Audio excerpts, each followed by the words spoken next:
Em nome do Pai, do Filho e do Espírito Santo, a graça de nosso Senhor Jesus Cristo, o amor do Pai, a comunhão do Espírito Santo estejam convosco. Bendito seja Deus que nos reuniu no amor de Cristo. Vamos à nossa formação litúrgica, hoje o número 120, 121 e 122 da Instrução Geral sobre o Missal Romano. Missa sem diácono. Quase todas, né? Temos tão pouco diácono na nossa diocese. Dos ritos iniciais. Reunido o povo, o sacerdote e os ministros, revestidos das vestes sagradas, encaminham-se para o altar, na seguinte ordem. Na frente vai o turefário, que é o do turíbulo, com o turíbulo aceso, quando se usa incenso. Os ministros que portam velas acesas, entre eles o acólito ou outro ministro com a cruz. Os acólitos e os outros ministros.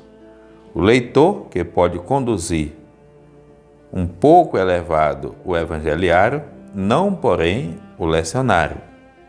Veja, Bíblia e lecionário não faz parte da procissão de entrada. Quando entra, se entrar, é o evangeliário, o livro dos evangelhos. E depois o sacerdote que vai presidir a missa.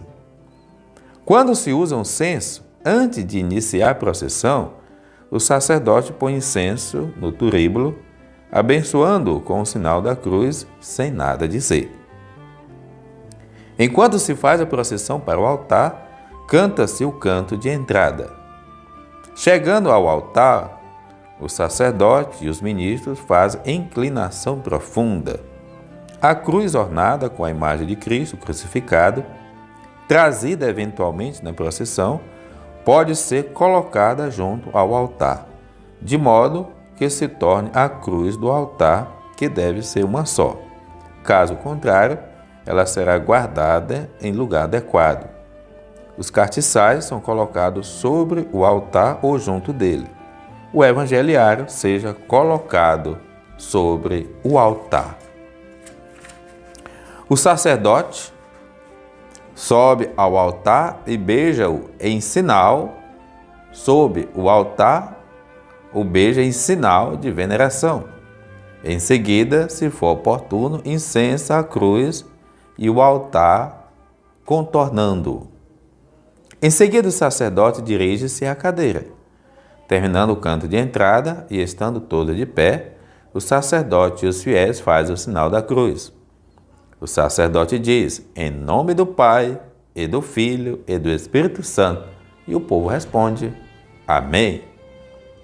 Voltado para o povo e abrindo os braços, o sacerdote saúda com uma das fórmulas propostas. Ele mesmo, ou outro ministro, pode, com brevíssimas palavras, introduzir os fiéis na missa do dia. Segue então o ato penitencial e as outras partes da missa previstas. Vocês viram que não tem comentário, gente? Como a missa não sente falta de comentário, quem sente são aqueles que se tornaram escravo do microfone e do hábito de fazer comentário. Tudo bem. Não é sobre comentário hoje a nossa formação. Vou voltar aqui à ordem de como a procissão deve ser organizada segundo o que a instrução está dizendo. Porque sempre surge ali aquela pergunta, quem vai na frente, quem vai depois? Aqui na missa sem o diácono, tá bom? Vou ler só mais uma vez. Reunido o povo, o sacerdote, os ministros, revestido, tudo bem. Então, primeira coisa, na ordem, o turefário com o turíbulo, aquele que vai conduzir o turíbulo, ele vai na frente. Os ministros que portam as velas e, entre eles, o acólito ou outro ministro com a cruz, ou seja, a cruz sempre vai à frente também. Os acólitos e os demais ministros, aquele que vai levar o evangeliário e depois o sacerdote. Que a gente possa ter o zelo com a liturgia, porque liturgia é vida, porque ela celebra o mistério da nossa ressurreição, da nossa vida nova em Cristo. O Senhor os abençoe, o Pai, o Filho, o Espírito Santo. Amém.